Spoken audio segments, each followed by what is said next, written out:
Monsieur, ça c'est quoi? Dites-nous c'est quoi ça s'il vous plaît. En fait, ça c'est l'appareil qui nous permet de réaliser le tissu. Après l'échantillonnage, nous venons ici pour composer le tissu. Comme vous voyez, il y a plusieurs bobines que nous plaçons en fonction de la rayure que nous voulons faire. Donc ça c'est un peu, je vais dire, le côté laboratoire de nos tissus. Donc c'est ici que nous faisons la composition de chaque référence qui sort ici avant d'être tissée. Et ça sert à quoi? Donc ça c'est la machine à bobine ou la canette. Cette machine sert à préparer les bobines qui sont destinées à composer le tissu. Et sert aussi à faire les canettes. Ce sont ces canettes qu'on utilise dans le tissage, pour effectuer le tissage. Donc c'est une machine de préparation du tissage en fait. On appelle ça la canetteuse ou la bobinière. Elle fait des bobines, elle fait aussi les canettes. Ok. Et ici encore ça sert à quoi? Nous avons ici la salle de tissage. Ça, ce sont des métiers à tisser, conçus à 100% guinéen ici. C'est-à-dire que c'est un métier que j'appelle des métiers hybrides. Il est composé, il est en structure, la structure est en fer et puis on a mis des bois pour faciliter le passage du fil. Donc cette machine permet de tisser. Donc comme vous voyez, il y a une laisse de 1,30 m et puis la longueur peut être déterminée en fonction de la commande. Donc c'est le métier à tisser, 100% guinéen et puis fabriqué par nous ici. Donc, comme je disais, ce sont les métiers à tisser, c'est la même chose en fait, les deux métiers. C'est la couleur seulement qui diffère. C'est la couleur qui diffère. C'est juste la couleur, c'est juste pour un peu l'esthétisme dans le confort. Donc ce sont des métiers 100% guinéens, comme je disais. Voilà. Avec une laisse de norme internationale, 130 cm comme laisse de tissu.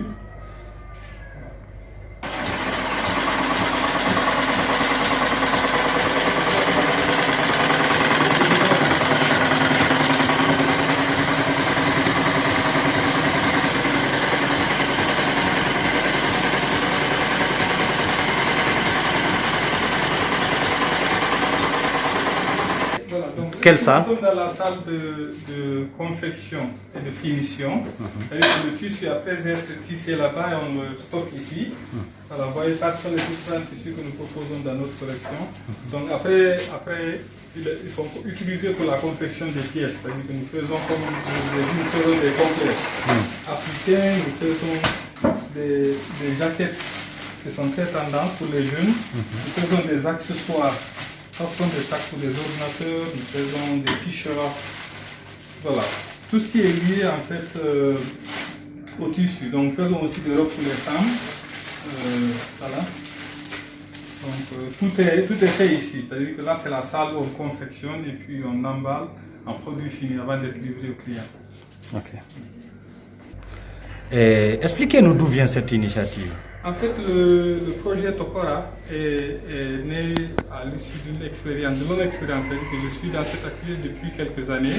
Donc voilà, je me suis dit qu'avec la richesse de ce savoir-faire, il faut qu'on puisse apporter quelque chose à ce produit pour permettre à nos artisans de pouvoir bénéficier de leur savoir-faire. Donc l'idée de créer cette entreprise qui s'appelle Tokora, qui comme je dis, transforme de la matière première au produit fini, notre textile. Le textile fait chez nous ici 100% guinéen, 100% coton, pour avoir un produit fini moderne, pour pouvoir concurrencer les produits venant des autres pays. Donc, l'idée est venue, comme je dis, d'une longue expérience parce que j'ai travaillé aussi pendant quelques années dans ce domaine avec des boutiques occidentales, avec des gens qui ont beaucoup d'expérience dans le domaine de la finition du haut de gamme, tout ça. Donc j'ai voulu associer cette expérience-là à cette envie d'entreprendre, de créer une entreprise africaine, guinéenne, qui peut rivaliser avec les entreprises venant de l'Occident, tout ça. Donc c'est comme ça l'idée est venue. Présentement, vous avez combien d'employés? Voilà, nous avons à plein temps, nous avons 10 personnes qui travaillent ici, mais comme c'est un travail fait main, comme c'est de la transformation à la main, nous avons besoin à chaque fois de plus de main-d'œuvre. C'est-à-dire que la main-d'œuvre peut augmenter en fonction de la commande. C'est-à-dire que vous savez que le fait main demande beaucoup de main-d'œuvre. Donc nous avons nous avons parfois des commandes qui nous obligent à prendre beaucoup plus de personnes que le personnel que nous avons actuellement. Donc nous avons en plein temps environ 10 personnes, mais aussi nous prenons, à chaque fois qu'il y a des commandes, nous prenons des gens pour pouvoir assurer la commande. Ok. Est-ce que vous rencontrez des difficultés? Si oui, lesquelles? Bah oui, il y a toujours des difficultés, c'est vrai. Les difficultés majeures que nous avons, c'est beaucoup plus lié à la matière première. Comme je vous ai dit, nous voulons un produit qui concurrence les autres produits actuellement dans le marché. Mais nous ne pouvons pas les concurrencer parce que nous, la matière première, la matière première elle vient de l'extérieur. Nous payons le fil soit au Mali, au Burkina ou au Sénégal. Donc ce coût-là, on est obligé de le mettre dans la vente après. Donc ça ne nous permet pas de diminuer le prix du mètre pour pouvoir concurrencer le marché actuel du textile. Donc la difficulté, c'est beaucoup plus comment trouver de la matière première à un coût bas pour nous permettre de proposer des produits concurrentiels. Après, il y a aussi la main-d'œuvre, parce que vous savez, nous sommes dans un secteur atypique, c'est-à-dire qu'à chaque fois que nous prenons une personne, il faut la former, il faut le temps pour former la personne pour pouvoir faire ce type de travail, parce que ce n'est pas beaucoup d'entreprises qui font ce genre de travail chez nous ici, donc ça nous prend du temps pour pouvoir avoir un personnel qualifié. Donc voilà, c'est ce genre de difficultés que nous avons. Quel est l'avantage d'investir chez soi? Il y a plusieurs avantages. Déjà, tous les pays qui se sont développés se sont basés sur ce qu'ils savent faire. Et nous, en Guinée, ici, l'artisanat fait partie de ce que nous savons faire depuis des générations et des générations. Donc l'avantage, c'est bien évidemment d'employer beaucoup de personnes. Et nous avons décidé de garder ce tissage fait main. C'est-à-dire que ça fait toute la différence. Le tissage fait main demande beaucoup de main-d'œuvre, donc demande beaucoup d'emplois. Ça va permettre d'employer plusieurs femmes, plusieurs hommes dans d'autres activités. Donc, du coup, les avantages sont énormes. Et une entreprise qui produit localement, qui exporte à l'extérieur, bien évidemment, a un avantage aussi parce qu'il y a de l'argent qui revient dans le pays. Donc, il y a plusieurs avantages dans cette activité. Comme je dis, il faut que nous puissions en Guinée ici se baser sur ce que nous savons faire. Si nous nous basons sur ce que nous savons faire, nous allons le développer parce que ça on l'a trouvé ici. Vous avez vu, la teinture, ça se fait partout en Guinée, les femmes savent le faire, le tissage se fait partout en Guinée, les gens savent le faire. Donc si nous développons ce que nous savons faire, nous serons toujours...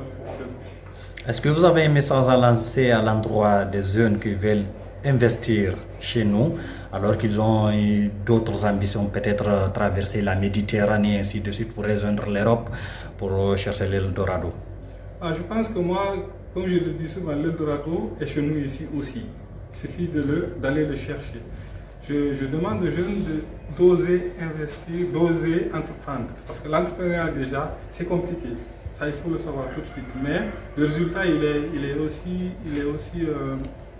payant. C'est-à-dire qu'au lieu de perdre des années à aller en aventure ou à aller chercher des papiers dans un pays, ces années-là, on peut les consacrer dans son pays, et investir dans son pays, entreprendre ici et pouvoir développer son activité ici.